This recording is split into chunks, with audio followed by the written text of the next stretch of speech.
দেশটা তোমার বাপের নাকি করছো ছলা গলা, যখন সুযোগ পেলে ধরছো চেপে জনগণের গলা। মনে রেখো যুদ্ধ করে রক্ত দিয়ে দেশ পেয়েছি, দেশ দেশ দেশ বাঁচাতে রক্ত দিতে রাজি আছি। ভয় দেখিয়ে হবে না রে কাম, ও বাছারাম ভয় দেখিয়ে হবে না রে কাম। আমরা প্রথম আগে একটা গান লেগেছিল, তোমার চেয়ার ভেঙে যাচ্ছে তুমি দেখছো, ও চেয়ার আর বসতে পারবে। সেকেন্ড হলো, সেকেন্ড আরেকটা বলেছিল, লুট চুরি করে লুট করে পালাবে কোথায়, দাঁড়িয়ে আছে জনগণ তোমার পাহারায়। ঠিক আছে,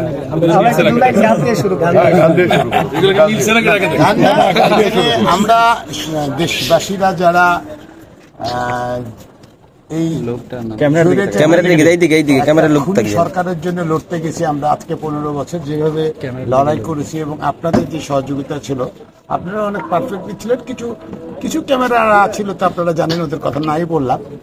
আমরা আসলে দেশটাকে ভালোবেসেছিলাম, তো ওই ভালোবাসা থেকে আর এবং আমরা ধৈর্য নিয়েছি আমার মায়ের কাছ থেকে, বেগম জিয়ার কাছ থেকে, যে উনি 15 বছর তাকে কি নির্যাতনটা করেছে আপনারা খালি খেয়াল করবেন, আর কিচ্ছু বলবো না।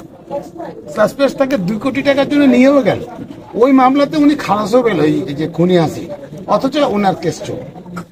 এগুলো আপনারা বলতে ভাল লাগে না, এখান থেকে অভিজ্ঞতা নিতে হবে। এই কষ্টগুণাকে উনি সাধন করে আল্লাহর দরবারে খালি চেয়েছেন যে এই যাবে কবে।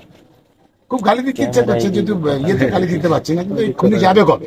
তো চলে গেছে দেখেন আপনাদের দোয়াতে। আর ওরা কি কুর্তি করেছে, মানে রক্ত খেকো একজন স্বৈরাচারী, রক্ত খেকো, রক্ত চুষে চুষে খায়। তো ওই জন্য আমরা বলেছিলাম দেশটা তোমার বাপের নাকি করছো ছলা গলা, যখন সুযোগ পেলে ধরছো চেপে জনগণের গলা।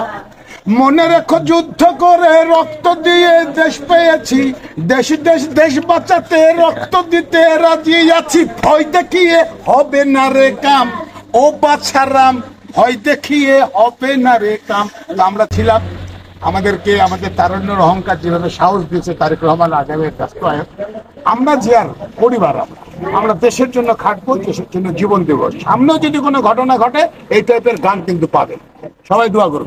একটা প্রশ্ন না করে পাচ্ছেন, যেহেতু দারুণ গান বানিয়েছেন, আমরা কিন্তু দেখেছি সরকার পতনের আগে, সাবেক সরকার পতনের আগে 2-1 গান বানানোর কারণে অ্যারেস্ট হয়েছে, যেমন নারায়ণগঞ্জে আমরা ভাই পালাইছিলাম, হামাগুড়ি দিয়েছিলাম, ইটের উপরে ছিলাম, ঘাসের উপরে ছিলাম, না খেয়েছিলাম। এগুলো দুঃখ কষ্টের ঘটনা যদি কোনোদিন জানতে চান আমার কাছে আসতে হবে, শিবার কাছে আসতে হবে, মৌসুমীর কাছে আসতে হবে, পরানের কাছে আসতে হবে, রজনের কাছে আসতে হবে, আমাদের মুন্নার কাছে যেতে হবে, সুজনের কাছে যেতে হবে, আমাদের অনেক অনেক অনেক মিজানের কাছে যেতে হবে। সব আমরা সবাই মিলে যেভাবে ছিলাম, এক একজন এক একটা বাড়িতে, এগুলো ঘটনা যদি শুনেন 4-5টা চলচ্চিত্র হবে।